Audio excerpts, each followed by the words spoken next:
Although he spoke out against Farnsworth's book, it's important to understand that Sorensen still believes that Mesoamerican archaeology ties in with the Book of Mormon people. After all, he authored the book, An Ancient American Settling for the Book of Mormon. His personal bias in his book makes it just as problematic as Farnsworth, as one Amazon viewer noted. Rather than start with evidence and trying to reach a conclusion, Sorensen starts with a conclusion and selects the evidence that supports it. Though this method may be acceptable for some people, academics will likely find it reprehensible. Amazon viewer. In other words, some LDS authors' faith in the Book of Mormon is so strong that they are determined to engage in whatever kind of academic gymnastics they can in order to tie in ancient Mesoamerican ruins and archaeological finds with the Book of Mormon, even if it doesn't fit. They start out assuming the truthfulness of the book, then try to force things to fit. It's like trying to put a square peg into a round hole. See humorist 1.5-minute video. Do the dates of the Olmec culture, predecessors of the Mayans, coincide with the Book of Mormon? John L. Sorensen, in his book, An Ancient American Setting for the Book of Mormon, suggests that the timeline of the Jaredites, who supposedly sailed to America from the Old World to the New World around 2200 BC, equates better to the pre-Olmec and later Olmec civilization. But archaeologist and Mesoamericanist Dr. Carl Taub negates the idea of anyone coming from the Old World to the New. Mesoamerican scholarship does not support any proposal that allows for the presence or influence of Old World cultures in pre-Columbian Mesoamerica. No accepted material evidence, examples iron, silk, elephants mentioned in Book of Mormon, has been found that would indicate contact between Mesoamerica and Old World cultures. Brackets mine. Michael D. Coe, Yale University professor of anthropology and eminent Mesoamericanist archaeologist, agrees there is an inherent improbability in specific items that are mentioned in the Book of Mormon as having been brought to the New World by Jaredites and or Nephites. Among these are the horse, extinct in the New World since about 7000 BC, the chariot, wheat, barley, and metallurgy, true metallurgy based upon smelting and casting being no earlier in Mesoamerica than about 800 AD. The picture of this hemisphere between 2000 BC and AD 421 presented in the book has little to do with the early Indian cultures as we know them, in spite of much wishful thinking. This now leaves us wondering about the white race that came to the Americas as told in legends and discovered in archaeological excavations. Their presence can no longer be disputed, especially with the particular exciting discovery of the Chibutuli Indians found in 1920 in the jungles of Darien, an eastern province in Panama, south of the Colombia border. However, as we will see, others discovered them long before that. Who were the white-skinned, blonde-haired, bearded people who arrived by boat and taught high civilization skills to the indigenous dark-skinned people? The white Indians of Darien, mother with white and dark children. Mother and 3 children, 1 white. Parents and their children, 2 white. First, it's worth mentioning that numerous sightings of white Indians in the Amazon rainforest, at the time called Amazonian Indians, occurred as early as 1542 and extended into the 1930s. In 1542, the Spanish Dominican missionary Gaspar de Carvajal encountered a white tribe. He wrote in his book of seeing Amazonian women who were very white and tall and had long hair braided and wound about their heads. British journalist Harold T. Wilkins, in his Mysteries of Ancient South America, 1945, compiled more accounts of such sightings from the 16th to 19th century by other Jesuits and explorers.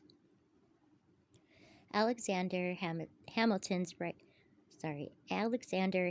Rice's expedition, published in the New York Times in July 1925, gave a physical description of the ones he saw. Then the two Indians, who were bleached white by the sun, but of pure Indian blood, came out from the forest to greet the party.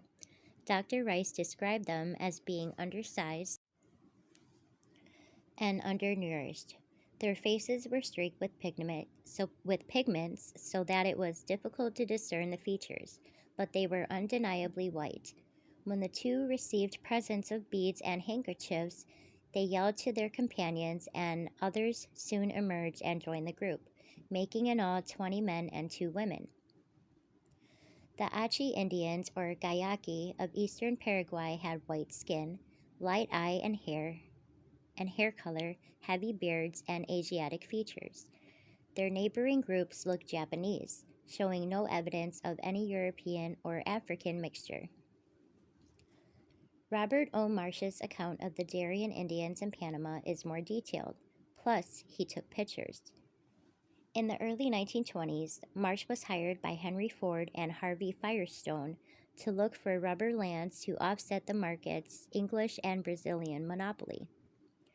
He explored Darien, where the locals told him of rumors that in the jungles behind the mountain there was a white race called Chiputuli, or San Blas Indians.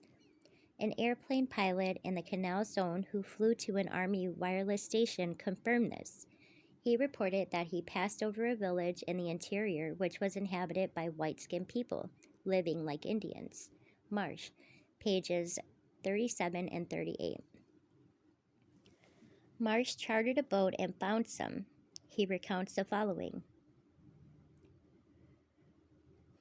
Across the narrow clearing were walking 3 young girls, perhaps 14 to 16 years old.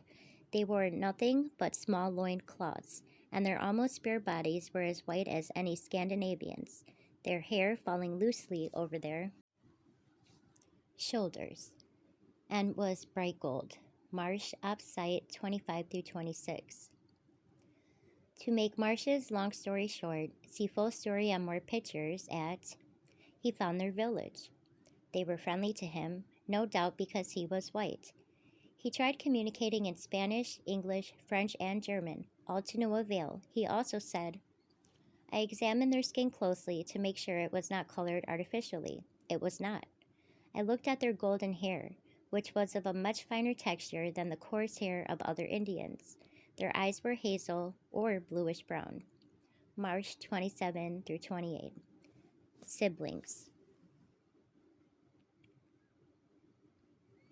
After returning to the U.S., he returned later, bringing Professor John L. Barr, anthropologist and ethnologist of the Smithsonian Institute of Washington, D.C., also a naturalist from the American Museum of Natural History, a geologist representing the University of Rochester, New York, and others. The other names are listed in Marsh's book on page 40. Speculation by them was whether the white Indians were 1. A form of mutation, 2. Interbreeding in historic times with a white race, 3. A form of evolution, or 4. Albinos. Therefore, Marsh brought to a Waldorf Astoria reception in New York 3 Indians, a 16-year-old white girl, Mimi, pictured below, and 2 boys from her tribe, ages 14 and 10, where experts examined them. The experts concluded that they were definitely not albino, especially when considering the hair and eyes. If they had been albinos, the eyes normally would have been pale blue, red, pink, or purple, but instead varied from blue-green to brown, and the hair was golden blonde instead of white. 3 leading scientists and linguists, one of whom was an expert on the Mayan language, recorded the Indians' language on a dictaphone and made detailed studies of their ethnology and language. Mimi and 2 Indian brothers speaking into dictaphone. From this study, the experts produced 6,000 Chiputuli words for analysis. A head priest had also submitted to Marsh a book of their hieroglyphics. They concluded that the Tuli language had a Sanskrit or Aryan structure, not Mongoloid like the Aborigines, and contained over 60 words that were identical with early Norse. Continue in next part.